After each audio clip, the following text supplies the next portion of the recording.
after the changes you've made with that, second line? That's a good question. I've thought that we've definitely had games where, we've been able to score a little bit more. It hasn't felt as hard to score. I think our power play over the course of those 13 games has been better than it was, through a lot of other stretches. It hasn't been on fire, but it's been fairly consistent in adding a goal, in each game.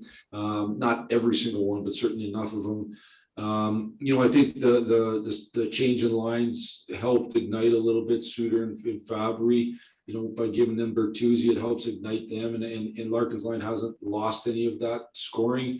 I still think there's more scoring in up and down our lineup that can happen. I also thought on my way in today, we've also scored some D-men point shots in the last couple of games just by shooting the puck and having traffic, and that's going to be an important part if we want to continue to score at a little bit higher level, that our D-men are ready to shoot pucks and that we have good traffic. And you think of the Minnesota, the Lindy goal and the Stetcher goal, they're just kind of seeing eye pucks that you have good traffic. So, that's been a point of emphasis throughout the year, that we've continued to try to harp on our D to be ready to shoot it and find ways to get it through.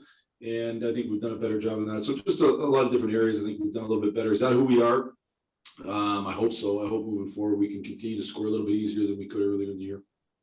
Just kind of a follow-up too, and you sort of alluded to it, but do you feel like you can get like a lot more out of that bottom two lines? That you're at 3.5 in this grouping, and it doesn't feel like you've gotten enough out of those bottom two lines. I think there's more there. I think there's more dirty type goals. I think some guys, obviously Vladdy's moved in and out of those spots, and Vladdy's had a pretty good year from a scoring perspective. But I think there's more from certain guys that can score a little bit more for sure. There's some games where they've had more ice time and availability for that than others. And I think one of the things I want to do is be able to play those guys more. And so the number one priority or factor in that is making sure they go out and that they can win their shift, meaning give up less chances than you're getting, give up less chances than you're getting. So we'll see how it goes. But I do think there's more, and some of that comes with a opportunity, but that's got to be earned through their play. Thanks, Jeff. Yep. Blaine St. James. Jeff, with Lindstrom, when did you kind of reach the point where you realized, okay, this is a young defenseman who can be trusted? I would say that I don't have an issue with the age of the player. To me, it's more, how they play on a shift-to-shift basis. And I think, he's done a pretty good job going back to a year ago. He's not a high-risk player. He's a guy who can again make a good first pass and get you out of your zone. I thought he needed to improve his strength and his feet, and I think he's done that. And I think there's still improvement there to continue to build that type of trust. He doesn't get extremely hard matchups yet, so we're not to that level yet. But I think if he continues to improve in those areas, he can be that. He's a big guy who's got good hockey smarts, who's hard, who's got good reach, who's got a good first pass. So. I just think it's earned trust little by little, and there's some nights where he's done a better job than others, and I think in those nights he's played more.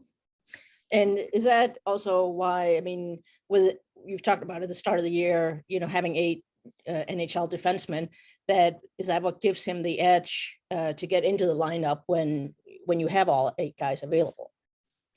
Well, I don't know if it's just trust, because I definitely feel there's trust for some of the guys that have been sitting out. But I would say again, I'd go back to the fact that he is a big defenseman. I think the size factor is a factor on it, and he's a big, strong defenseman. And we've worked lots on D zone coverage here. The best way to play D zone coverage is to create a stall, and then get the puck out of your zone. So and he can do that because of his size a little bit easier at times than some other guys. And it makes you longer. So, size has been a factor in that. I think certainly his potential has been a factor in that. And I think he's played pretty good hockey, and that's all the other guys. So I think it makes a hard decisions for us, and that's good. Lastly, just you said yesterday you were going to use that practice as kind of evaluation for some of the health of some of the guys. Is everybody then available of the ones you had some question about yesterday, the Nemesnikovs and Rounries and such? Yeah, as we sit here today, they both finished the practice. I guess they'll wake up tomorrow and we'll make sure. But I would say they're both trending towards being ready to play. But again, we'll know more, as we keep going. But I'd say they're trending towards being ready to play. Just one more thing though. Your thoughts on Colorado? I mean, their record is pretty impressive. Yeah, last time we played them, they felt like they were shot out of a cannon every time they were coming up the ice. They can play a really, really fast game. They're very, very good on their breakouts. They are a possession type team in terms of breaking out with possession, entering the other zone with possession. They're very good on the line rush. They're very, very good in the O zone. They can get rolling around. We're going to have times in our end where they're going to be rolling around, and we got to be comfortable with just kind of staying between them and the net and not panicking in those situations, because they do get that type of offense going. Obviously, they have some very, very high end players. McKinnon's one of the best players in the league. Obviously, McCarr's established himself one of the best defensemen in the league, but there are lots of other guys. I've been a Nazem Kadri fan for a long time, since I coached against him in the American League.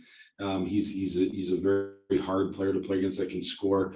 You just go up and down the lineup. There's lots of guys, so they'll be a great challenge for us. But that's what we want. We want to see where we stack up against teams like this. And the only way to show what you got is to go out and play against the best. And they didn't have probably the best game against Boston, so I'm sure we'll get their best tomorrow night. Thank you. Bob Duff. Jeff, Sean Horkoff the other day was mentioning that since Steve Yzerman came in, he's really put a lot of investment into the sports science part of the equation. And I know you've frequently referenced the sports science people with the team. From a coaching standpoint, what are some of the kind of tangible ways that it helps you out?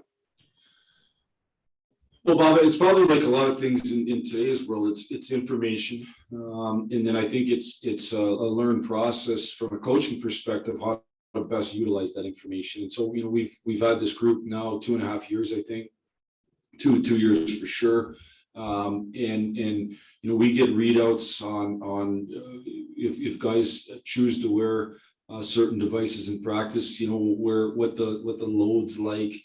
What the intensity of the practice is, so I can kind of look at it and say, that practice was a certain intensity. That's what I was looking for. Or that was way harder. Or that was way lighter. There's a feel to that, but it also, that gives me a little more data to kind of build off that. I can go to our strength coaches, our sports science people, and say, what are we looking for the next 2 days of practice going into games? What's ideal? What's optimal? We're all trying to find the slightest advantage, and so we have that information. But again, it's a lot of information, and you can't let it cripple you or totally dictate all your decisions. You still have to have feel, and you still have to have a lot of other things to look at to make sure that you're taking that information in and making the best decisions you can. Thanks. Yep. Ted Colton. Just one quick one, Jeff.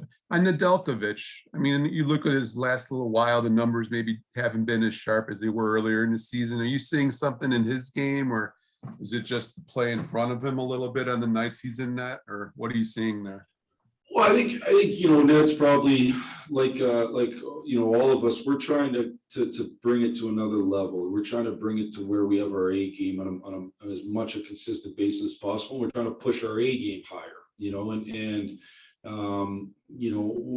a team. When you're a goaltender on our team right now, you're not going to have a whole bunch of easy nights where you're protected, by a great hockey team. We're a team that's building towards wanting to be that, but we need our goalie to be a big factor.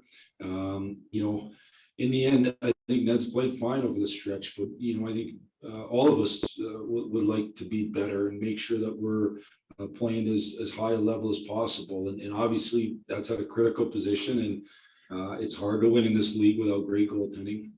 If you look throughout the teams that are the best, most of them get great goaltending, and so we're pushing our goalies to give us as much great as they can. But I also recognize that the better we play defense, the better chance you're going to get it. So there's, it's kind of a back and forth between those two things. You got to make sure you're playing great D, and we haven't played that well enough. And so we need to get better in our own defensive game. And I think with that, our goaltenders games will continue to grow.